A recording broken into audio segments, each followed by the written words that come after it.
Welcome to the Team Engagement Podcast, where leaders of teams share their insights. We discuss 5 questions in 10 minutes, and we are also very excited. This is the premiere episode of season number 2, and so I am very excited to welcome 2 guests from the company CEObuilder. We have Rich Tyson and Kevin Denning, and I'm very excited to have them. I've known them for quite a number of years now, and they are good friends and very knowledgeable, and will have a lot to share with us today. So very excited to have these 2 gentlemen on with us.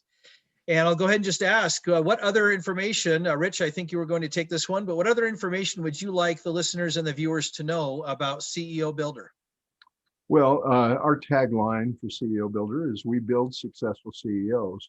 Our focus has been primarily on small business owners, CEOs, executives, and the goal is to help them understand their job and to be successful. We use something we call our business success pyramid, which really builds to ultimately financial success, but it's built on how well you serve your customer, how well your operations drive customer outcomes, building competency and engagement in your people, and recruiting properly. And then overarching all of that, having a great vision for your company. And our real value proposition, if you will, Sean, is that we provide learning in the moment of need. We understand that every client isn't the same, but they all have those fundamental elements. And so we try to pick the ones that help them discern what those are, and then move toward their solutions for specific needs at the time they have them.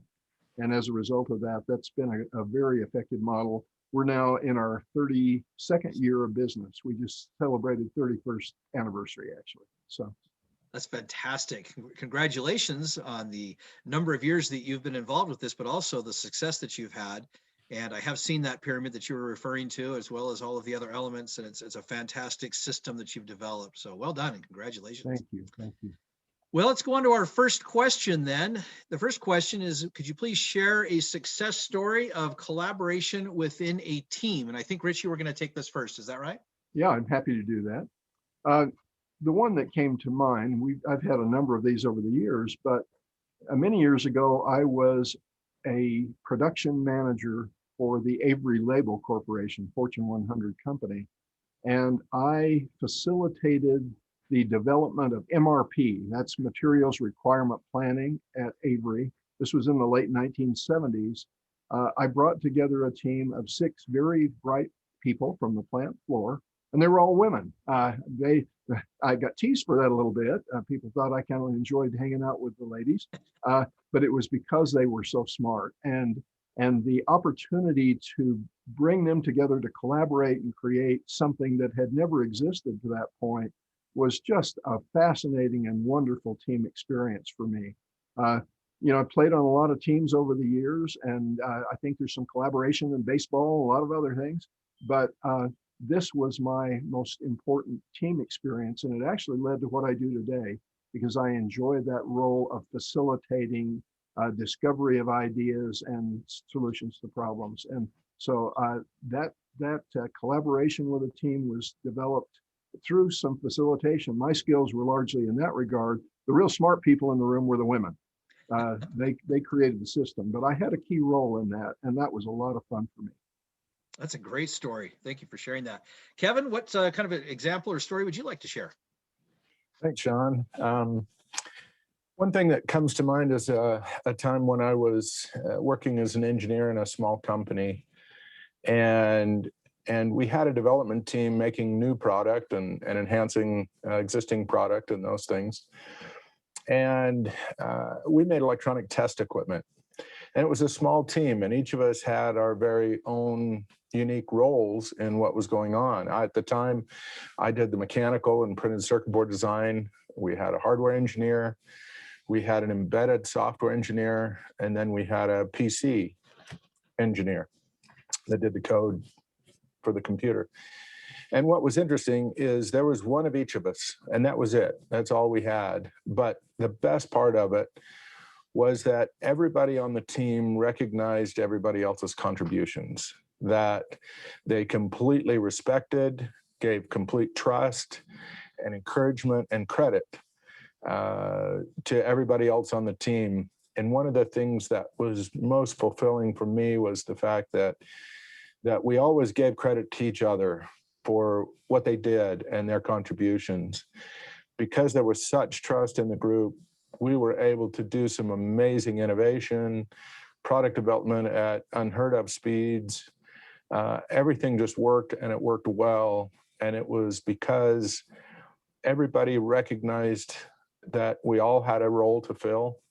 We all did our best, and we valued each other greatly, and the contribution that was being made. And it was an amazing experience for all of us. We still, some almost 30 years later, talk about that time and what a great experience it was. Thanks for sharing that story. And thanks also for kind of highlighting why the collaboration was successful, because that's a lot of what I'm hoping the listeners will gain is what makes a team successful in their collaborative efforts. So thank you for sharing that. And since I'm chatting with you at the moment, let's go on to the second question. I'll have you start on this one. I hear from other leaders of teams that it can be a challenge to measure engagement. What are your thoughts? I believe that's true. I think it's hard to measure engagement. It's not like you can sit down and say, how engaged are you from 1 to 10, kind of thing. That just doesn't work. But and especially since all of us in our, whatever we do, there's kind of an ebb and flow. Sometimes we're in a hot seat, so to speak, and on a critical path, and there's a lot of pressure and a lot of things going on. And other times we're a little bit more in the background. And because of that, I think looking at engagement is one of those things that you have to look at what people are doing more than just checking a box. So, for example, are they missing work? Are they late? Are they complaining? Are they making excuses? I think that's signs of a disengaged person. On the other hand, are they asking questions? Are they passionate about what they do? Do they contribute?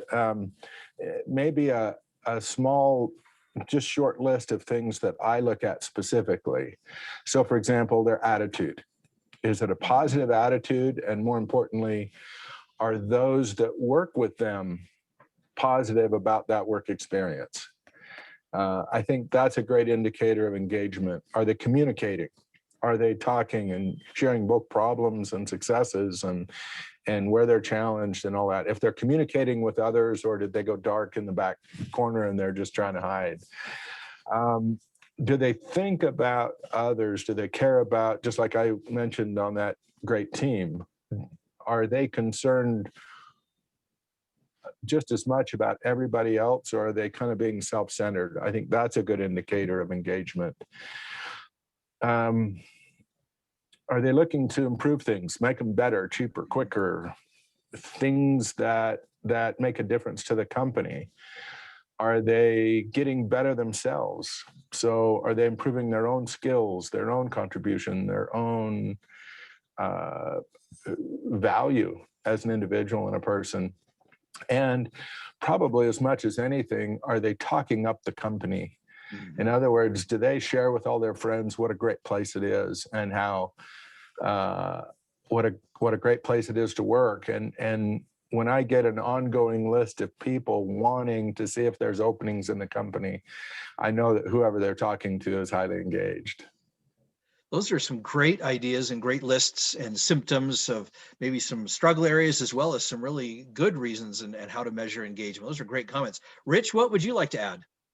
Well, I would certainly agree that measuring engagement is difficult. I think you often feel it more than you measure it. I think Kevin's comments are that way. You can observe high engagement and feel it more than you can actually measure it. However, we've worked with one of our great associates, we call him a faculty member, Dr. Brett Savage. And Brett has got an interesting system where he asks CEOs to rank order their employees according to what he calls their individual contribution, top to bottom. And this tends to correlate the competency and engagement of each person with the outcomes the company is desiring to achieve. And it gives the CEO more clarity regarding who to reinforce in their engagement and who they may need to do some additional coaching with. Often we have someone who is highly competent, but for some reason their engagement wanes. And statistically, we know that only about 3 out of 10 nationally, internationally, are fully engaged. About 5 are semi-engaged. Those are, great fertile soil for saying, let's figure out why you're not engaged. And then there's usually a couple who are totally disengaged, and we have to decide, are these people going to stay on the team or not? But again, it's a function of feeling, but Brett's great system says, okay, how do they contribute? Are they competent? Are they really, as Kevin said, solving problems, jumping in where they can, going beyond the job description sometimes? That can be a problem, but by and large, if you've got somebody who really cares, they're not going to stop at the edges of that job description. They're going to try to grow and evangelize the company, and you feel that. But individual contribution helps with actually some level of measuring as to employee engagement. Great comments. Thanks for adding those. And thanks to both of you for such great insights on engagement and ways to measure it or symptoms to look for. So I really appreciate those. Question number 3, and we'll give each of you an opportunity to respond to this one as well. But the question is, what is one essential characteristic of a confident leader? Kevin, you want to start with this one? Sure, you bet. One that I think that's often overlooked is trust. You need to both trust yourself. If you're putting in the time and the effort and the energy, and you're trying to be a good leader, and you're learning, and you're looking for ways to do things better. We all make mistakes. We all kind of trip once in a while, but we need to trust that our efforts are going to pay off in the long run. And more importantly, I think we have to trust our people. Others have great ideas. Others are contributing in many, many ways, and we need to trust them to do their job and to do it well. And as they do that, they're going to trust us as a leader. It's got to be, it becomes both ways. If our employees sense we don't trust them, we have to make all the decisions. We have to be kind of at the center of all of that. They're not going to trust us and give us their best. They're just going to be a warm body that is waiting for the next paycheck. If we can learn to trust them, they will trust us. That will build our confidence. We can share credit with everybody. We can grow, and we can be better because of everybody's contribution. And I think trust is one of those key things that is often missed. That's a great one. I like that, trust. Thank you. Rich, what would you like to add?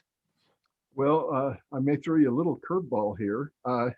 I think that the most important essential characteristic of confident leaders is humility.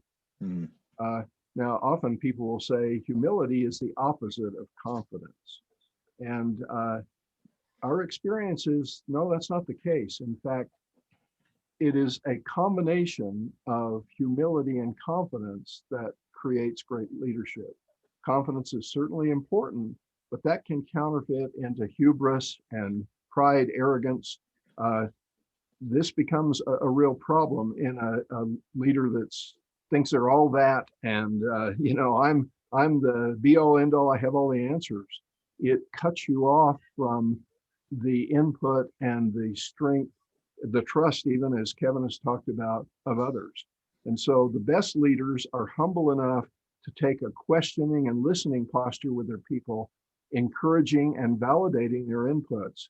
And this helps them build that collaborative team atmosphere that we talked about earlier, as opposed to command and control. I'm the boss, I'm the smartest. And we move then from a me culture to a we culture. You have to understand as a leader that if you're the CEO, you're the president, you're the owner of the company, almost anything you say resonates louder than anybody else, just by virtue of your position. But if you're humble enough to invite inputs and really listen and be all in, then I think you balance that confidence with humility, and that creates great leaders. Great comments. Thanks to both of you. Those are really great insights on how to develop confident leadership. So that's great. Question number 4. Is there a person that you'd like to recognize that has had an influence in your life, or maybe someone that is has had an influence in the past, or that you'd like to give a shout out to, whatever it may be? Rich, let's have you go first on this one. Sure. Well, I don't know how many of your listeners or viewers would know this fellow. He's no longer with us. He's passed on. His name's Carlos Acey. But early in my career, he and I both worked for the same organization, and I was the financial controller, and I was wrongfully accused of a violation of my fiduciary responsibilities. Certainly could have had me terminated, maybe even thrown in jail for the what I was accused of doing. I was devastated that anyone would make such an accusation. Initially, I was a very young man. I was very humble, very fearful. I thought I was going to lose my job. And I knew it was an unwarranted attack. But at first, I just kind of froze in place. And then after thinking about it a little bit, I got angry. And Carlos came to me and he provided just the right counsel for me at that time. He assured me that the accusation would be easily dismissed. And he complimented me on my lack of reactiveness when I was first accused. And then he said, however, at some point, you're going to get mad and you're going to want to strike back. And I was already about there. And he said, let me counsel you, please don't do that. Keep your cool and you'll come out on top of this. He rescued me from the anger that was welling up and caused me at that point to kind of want to seek revenge. And I did come through it well. And it was just a great lesson for me at that point in my life that's helped me not be as reactive to negativity that it inevitably emerges in our lives from time to time in our work. If we can maintain our calm and even in those incidences where we say, hey, I was totally mistreated here, if we can hang on to that sense of keeping your head and staying calm and reasonable, you're so much more likely to solve problems. Carlos gave that gift to me. Wow, that's a great story. Thanks for sharing that. And also thanks to Carlos for his influence on helping you through clearly a very difficult situation. Kevin, who would you like to recognize? As I thought about this, there's so many people that have had good influences on me and helped me out. But one that I have to recognize is my father. When I was a teenager, I worked at the same company as my father. And I remember one specific situation where there was a heated argument. One of the employees of the company was basically trying to pick a fight with my dad. And this guy was pointing his finger and he was yelling and cursing and everything else. And he was right in my dad's face. And my dad was just as calm and collected as could be. Never raised his voice, didn't get red in the face, nothing. Absolutely just calm, cool, and collected. And this guy was throwing around all kinds of accusations and other things that just weren't true. And I don't know why he wanted to pick a fight with my dad, but he did. And I think he wanted to get my dad in trouble and figured he could probably take my dad. I'm not so sure. But anyway, after it was all over and this fellow left, I asked my dad about it. I said, why didn't you get mad? Why didn't you get upset? What he was saying wasn't true. And my father gave me some really great counsel. He said, never let anyone else, and he did say, especially stupid people, control your reactions and your emotions. He said, you're in control of those. Nobody can make you mad. If you're mad, you choose to be mad. If you're upset, you choose to be upset. And he said, never let anybody control your emotions. And I took that to heart, and I've tried to practice that over the years.